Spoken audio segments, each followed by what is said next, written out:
ಮಾಜಿ ಡಿಜಿ ಮತ್ತು ಐಜಿಪಿ ಓಂ ಪ್ರಕಾಶ್ ಕೊಲೆ ಪ್ರಕರಣ ಏನಿದೆ ಅದಕ್ಕೆ ಸಂಬಂಧಪಟ್ಟ ಹಾಗೆ ಆರೋಪಿ ಪಲ್ಲವಿ ಕಾಟಕ್ಕೆ ಜೈಲು ಸಿಬ್ಬಂದಿಯೇ ಈಗ ಸುಸ್ತಾಗ್ಬಿಟ್ಟಿದ್ದಾರಂತೆ. ಈ ರೀತಿಯಾದಂಥ ಒಂದು ವಿಚಾರ ಕೇಳಿ ಬರ್ತಾ ಇದೆ. ಮಾಜಿ ಡಿಜಿ ಐಜಿಪಿ ಆಗಿದ್ದಂತಹ ಓಂ ಪ್ರಕಾಶ್ ಕೊಲೆ ಪ್ರಕರಣಕ್ಕೆ ಸಂಬಂಧಪಟ್ಟ ಹಾಗೆ ಆರೋಪಿ ಪತ್ನಿ ಪಲ್ಲವಿ ಏನಿದ್ದಾರೆ ಅವರ ಒಂದು ಕಾಟಕ್ಕೆ ಜೈಲಿನ ಸಿಬ್ಬಂದಿಗಳೇ ಈಗ ಸುಸ್ತಾಗ್ಬಿಟ್ಟಿದ್ದಾರೆ.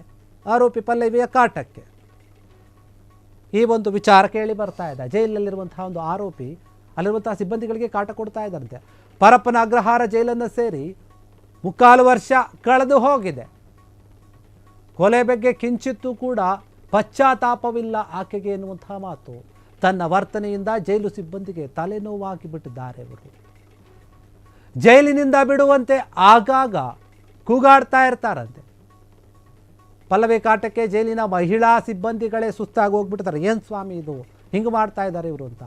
ಪಲ್ಲವಿ ಪರಪ್ಪನ ಅಗ್ರಹಾರ ಸೇರಿ ಬರೋಬ್ಬರಿ 9 ತಿಂಗಳು ಕಳೆದಿದೆ ಈಗಾಗಲೇ. ಇಲ್ಲಿವರೆಗೆ ತನ್ನ ಗಂಡನನ್ನೇ ಭೀಕರವಾಗಿ ಮರ್ಡರ್ ಮಾಡಿದ್ರು. ಕಿಂಚಿತ್ತರೂ ಕೂಡ ಇವರಿಗೆ ಪಶ್ಚಾತ್ತಾಪ ಭಾವನೆ ಇಲ್ಲ. ಕೊಲೆ ಮಾಡಿದ್ರು ಕೂಡ ಗಂಡನ ಕೊಲೆ ಮಾಡಿ ಒಳ್ಳೆಯ ಕೆಲಸ ಮಾಡಿದೆ ಅಂತ ಹೇಳ್ಕೊಳ್ತಾ ಇದ್ದಾರೆ. ನಾನು ನನ್ನ ಮಗಳು ನೆಮ್ಮದಿಯಿಂದ ಇದ್ದೀವಿ. ಗಂಡನನ್ನು ಕೊಲೆ ಮಾಡಿ ಹೇಳ್ತಾ ಇರುವಂಥದ್ದು ಇವರು. ಪ್ರತಿನಿತ್ಯ ಕೂಡ ಸಿಬ್ಬಂದಿಗೆ ಹೇಳ್ತಾ ಇದ್ದಾರಂತೆ ಪಲ್ಲವಿ. ಈ ರೀತಿಯಾಗಿ ಹೇಳ್ತಾ ಇದ್ದಾರಂತೆ. ಮಾಜಿ ಡಿಜಿ ಐಜಿಪಿ ಆಗಿದ್ದಂತಹ ಓಂ ಪ್ರಕಾಶ್ ಕೊಲೆ ಪ್ರಕರಣಕ್ಕೆ ಸಂಬಂಧಪಟ್ಟಂತೆ ಆರೋಪಿಯಾಗಿರುವಂತಹ ಹೆಂಡತಿ ಪಲ್ಲವಿಯವರ ಕಾಟ ಜೋರಾಗ್ತಾ ಇದೆ, ಜಾಸ್ತಿ ಆಗ್ತಾ ಇದೆ. ಸಿಬ್ಬಂದಿಗಳೆಲ್ಲರೂ ಕೂಡ ಬೇಜಾರಾಗ್ತಾ ಇದ್ದಾರೆ, ತಲೆ ಕೆಡಿಸ್ಕೊಳ್ತಾ ಇದ್ದಾರೆ, ತಲೆನೋವು ಆಗಿಬಿಟ್ಟಿದ್ದಾರೆ. ಯಾಕಂದರೆ ಅವರ ಗಂಡನನ್ನೇ ಕೊಲೆ ಮಾಡಿ ಇವರು ಜೈಲಿಗೆ ಹೋಗಿದ್ದಾರೆ. ಹೋಗಿ 9 ತಿಂಗಳಾಗಿದೆ. ಜೈಲಲ್ಲಿ ಹೋದರೂ ಕೂಡ ಇವರು ಹೇಳ್ಕೊಳ್ತಾ ಇರೋದು ಏನು ಗೊತ್ತಾ, ಅವರ ಕೊಲೆ ಮಾಡಿ ನಾನು ಒಳ್ಳೆ ಕೆಲಸ ಮಾಡಿದ್ದೀನಿ, ಅವರ ಕೊಲೆಯಿಂದ ನಾನು ನನ್ನ ಮಗಳು ಇಬ್ಬರು ಕೂಡ ನೆಮ್ಮದಿಯಾಗಿದ್ದೀವಿ ಅಂತ ಪ್ರತಿನಿತ್ಯ ಅಲ್ಲಿರುವಂತಹ ಜೈಲಿನ ಸಿಬ್ಬಂದಿಗಳಿಗೆ ಇದೇ ಮಾತನ್ನು ಹೇಳ್ತಾ ಇರ್ತಾರಂತೆ.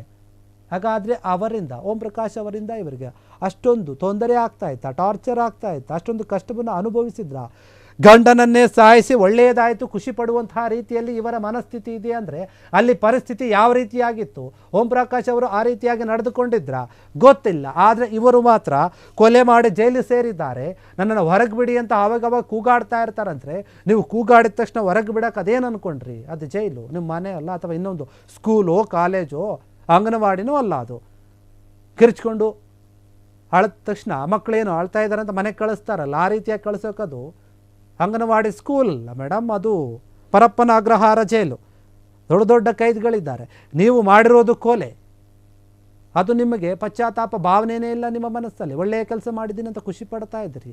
ನೀವು ನಮ್ಮ ಮಗಳು ಚೆನ್ನಾಗಿದೆ ಅಂತ ಖುಷಿ ಪಡ್ತಾ ಇದ್ದೀರಿ. ಅದು ಹೇಗೋ ಗೊತ್ತಿಲ್ಲ. ನಿಜವಾಗಿಯೂ ಅವರಿಂದ ತೊಂದರೆ ಆಗಿದ್ದರೆ ನೀವು ಕಂಪ್ಲೇಂಟ್ ಕೊಡಬೇಕಿತ್ತು, ಇನ್ನೊಂದು ಮತ್ತೊಂದು ಮಾಡಬಹುದಿತ್ತು. ಆದರೆ ಬರ್ಬರವಾಗಿ ಕೊಲೆ ಮಾಡಿ, ಕೊಲೆಯ ಒಂದು ಪಶ್ಚಾತ್ತಾಪನೇ ಇಲ್ಲದೆ ನಿಮ್ಮ ಮನಸ್ಸಲ್ಲಿ ನೀವು ಈ ರೀತಿಯಾಗಿ ಮಾಡಿದ್ದು ಒಳ್ಳೆಯ ಕೆಲಸ ಆಯಿತು, ನಾವು ನೆಮ್ಮದಿಯಾಗಿದ್ದೀವಿ, ಖುಷಿಯಾಗಿದ್ದೀವಿ ಅಂತ ಹೇಳ್ಕೊಂಡು ಜೈಲಲ್ಲಿ ಓಡಾಡ್ತಾ ಇದ್ದೀರಾ. ಮತ್ತು ಜೈಲಿನ ಒಂದು ಸಿಬ್ಬಂದಿಗಳಿಗೆ ಕೂಡ ತಲೆನೋವನ್ನು ಕೊಡ್ತಾ ಇದ್ದೀರಾ. ಇದರಿಂದ ಅಲ್ಲಿರುವಂತಹ ಪರಪ್ಪನ ಅಗ್ರಹಾರದ ಒಂದು ಜೈಲಿನ ಸಿಬ್ಬಂದಿಗಳಿಗೆ ತಲೆನೋವಾಗಿ ಪರಿಣಮಿಸಿದ್ದಾರೆ. ಇವರು ಗಂಡನನ್ನೇ ಕೊಲೆ ಮಾಡಿ ಜೈಲಿಗೆ ಹೋಗಿರುವಂತಹ ಆರೋಪಿ ಪಲ್ಲವಿಯವರು ಈ ರೀತಿಯಾಗಿ ಜೈಲಿನಲ್ಲಿ ಕಿರುಕುಳವನ್ನು ಕೊಡ್ತಾ ಇದ್ದಾರೆ ಅಲ್ಲಿನ ಸಿಬ್ಬಂದಿಗಳಿಗೆ. ಕ್ಷಣ ಕ್ಷಣದ ಸುದ್ದಿಗಳಿಗಾಗಿ ಫ್ರೀಡಂ ಟಿವಿ ಸಬ್ಸ್ಕ್ರೈಬ್ ಮಾಡಿ, ಲೈಕ್ ಮಾಡಿ ಹಾಗೂ ಫಾಲೋ ಮಾಡಿ. ಹೊಸ ಸುದ್ದಿಗಳ ನೋಟಿಫಿಕೇಶನ್ಗಾಗಿ ಬೆಲ್ ಐಕಾನ್ ಮೇಲೆ ಕ್ಲಿಕ್ ಮಾಡಿ.